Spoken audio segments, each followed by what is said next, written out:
ఈ పేదల బడ్జెట్ కాదు, రైతుల బడ్జెట్ కాదు, ఒత్తి చెప్పడం తప్ప కొత్తది ఏమి లేదు.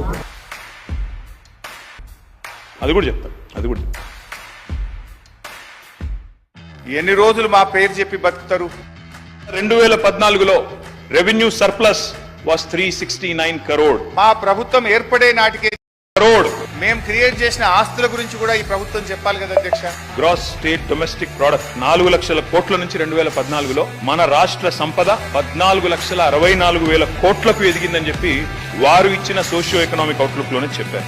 కేసీఆర్ గారి నాయకత్వంలో ఈ రాష్ట్ర ప్రజలకు అందించిన విద్యుత్తు 128 నుంచి 297.89 పర్ క్యాపిటా ఇన్కమ్ గురించి చూస్తే నా తెలంగాణ ఫార్మేషన్ అప్పుడు 1,24,000 రూపాయలు ఉండేది. అది 3,47,000 రూపాయలకు గత 10 సంవత్సరాల్లో దీనందుకు గర్విస్తున్నాం అధ్యక్ష. మిషన్ భగీరథ కార్యక్రమాన్ని చేపట్టి కల్వకుర్తి, నెట్టంపాడు, భీమా